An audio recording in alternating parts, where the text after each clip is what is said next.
कहते हैं कि धूर्तों की दाल मूर्खों की हांडी में ही गलती है। अब यहाँ धूर्त हुए फलित ज्योतिष बताने वाले लोग और मूर्ख हुए हम जैसी जनता। क्योंकि आदमी चाहे पढ़ा लिखा हो या अनपढ़ हो, वो अपना भविष्य जानने के लिए इधर उधर भटकता फिरता है। उसमें अपना भविष्य जानने की बड़ी उत्सुकता रहती है। अच्छा, उसकी इसी उत्सुकता का लाभ उठाया वर्षों पहले विदेशी आक्रमणकारियों ने। ये विदेशी आक्रमणकारी जब भारत के पराक्रमी सूरवीरों के आगे टिक ना सके, तो इन्होंने हमारे यहाँ के देशद्रोहियों को अपने साथ मिलाया और हमारे भारत में भाग्यवाद का अफीम बांटना शुरू कर दिया। अब उस समय के पंडितों ने एक कदम और आगे बढ़कर हाथ मारा। उनने बोलना शुरू किया कि विधि का विधान और भाग्य को तो नहीं बदला सकता है, लेकिन ग्रह नक्षत्र भी लोगों के सुख दुख का कारण बनते हैं। और यदि इन ग्रह नक्षत्रों को कुछ तंत्र मंत्र करके और इनको अपने अनुकूल बना लिया जाए तो कुछ बात बन सकती है। अब जनता का इस पे विश्वास जम गया। फलित ज्योतिषी की पुस्तकें गढ़ दी गईं। जन्म कुंडली देखकर, मस्तिष्क की रेखाएं देखकर, हस्त रेखाएं देखकर लोगों के भाग्य बताए जाने लगे।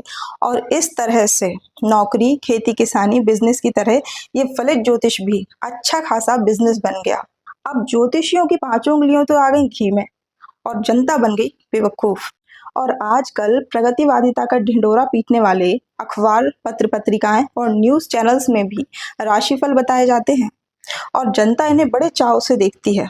अच्छा, आजकल तो ऐप्स भी आ गए हैं। भविष्य वक्ता भोली जनता को भाग्य सितारों की चाल बताया करते हैं और इस अवसरवादिता से लाभ उठाने में किसी को भी संकोच नहीं होता है। जबकि अखबारों, न्यूज चैनल की भविष्यवाणियों में स्पष्ट रूप से अंतर देखा जा सकता है। अच्छा, गणित में 2 और 2 जैसे 4 होते हैं, वैसे ही ज्योतिष शास्त्र के गणित में भी सभी ज्योतिषियों के निष्कर्ष एक समान ही होना चाहिए, पर ऐसा तो नहीं होता है। देखिए, एक बड़ा ही सीधा सा सामान्य सा सिद्धांत है कर्मफल का सिद्धांत। इससे सभी परिचित भी हैं, पर इसे जानते हुए भी यदि हम मूर्ख बनते हैं तो अब क्या ही कहें। दोस्तों, अब समय फंसने का नहीं, जागने का है और इन सब से निकलने का है। तो अब बात आती है कि भविष्य नहीं देखा जा सकता है क्या? भविष्य देखा जा सकता है। कुछ आत्मविद्या के ज्ञाता, अतीन्द्रिय सामर्थ्य से भरे हुए सिद्ध महापुरुष अदृश्य भविष्य की जानकारियां दे सकते, पर उस रहस्यमय विद्या को जानने वालों की संख्या पूरे विश्व भर में गिनी चुनी ही बची है। शायद ही ये ढूंढने पर किसी को मिले, और अगर मिल भी जाए तो ये किसी व्यक्ति विशेष का भविष्य नहीं बताते। इसका कारण ये है कि वे सृष्टि के कर्मफल के सिद्धांत में बाधा उत्पन्न नहीं करना चाहते हैं।